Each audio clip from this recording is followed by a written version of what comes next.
Hi everybody, I'm Bree the Plant Lady, and today I want to talk to you about growing mint.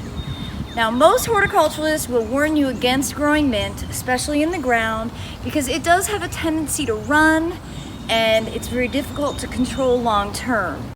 As you can see here, I actually do grow mint in the ground, but I have it completely surrounded by concrete. What I love about this is at the base of one of my hardy palms, Trachycarpus, and whenever I need a mojito, we can just run right out to the front porch and grab some mint from this bed year round. And that's really what I love about mint. Here in Zone 7, it's actually an evergreen perennial. Now, yesterday for my birthday, one of my friends gifted me with a couple different varieties of mint. And she said, "Don't hate me, but I'm really in the mood for a mojito, and I figured you didn't have any growing, so I would bring my own." And much to her surprise, I showed her my bed, but I was really excited to get this because these are different varieties than what I have. So this one is actually peppermint, and you can tell it's more upright, it has smaller leaves, and its overall fragrance is very much like toothpaste. And then we have what's being sold as spearmint, the Kentucky variety. So this is like what's put into mint juleps. And this one you can see is much more kind of floppy.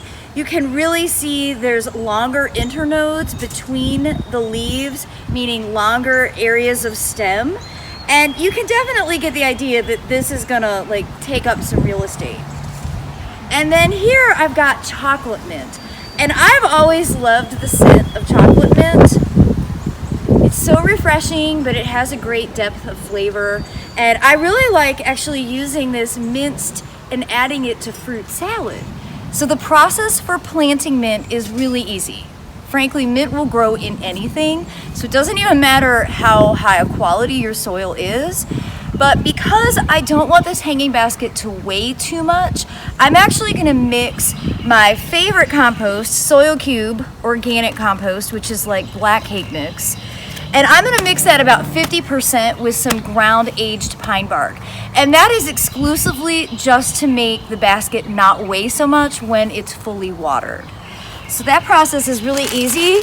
In a wheelbarrow, just put in some compost and then add about a half a bag of your ground aged pine bark.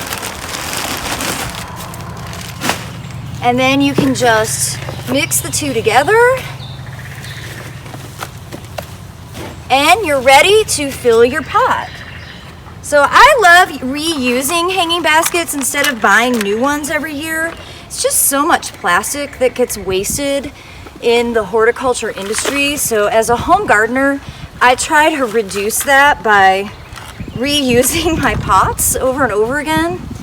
And it's actually really fun because you can make a lot of really creative hanging baskets by making your own combinations instead of buying them pre-planted. So I filled that about 3/4 of the way full, and now I am just going to place with the label, because I don't trust myself to actually differentiate each one of these varieties in the long run. So I am gonna put the label in and plant each of these in here. Now, one would be enough. Trust me, it would fill it up. But I actually only really have room for one hanging basket right now.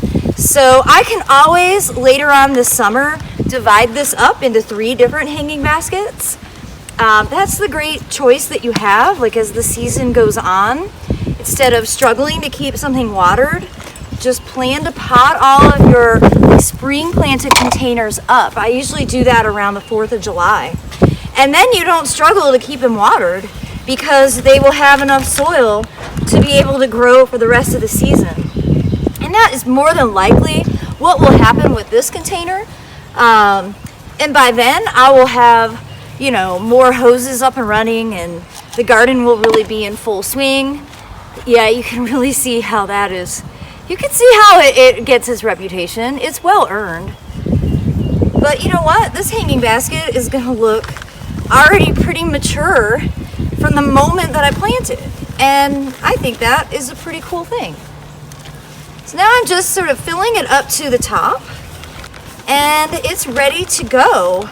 I am going to give this a quick drink of water, and I'm not going to fertilize this. Mint is a really capable plant, so you don't really need to give it a lot of food. If it starts to look chlorotic, you can add fish emulsion. That's really my favorite thing to feed container plants with. It's just the easiest solution and it works really fast. So instead of being afraid to grow mint, I hope this video will inspire you to grow any plant that you love. Just grow it in a responsible way, like in a hanging basket where you have control over where it can spread. Thanks so much for watching, everybody.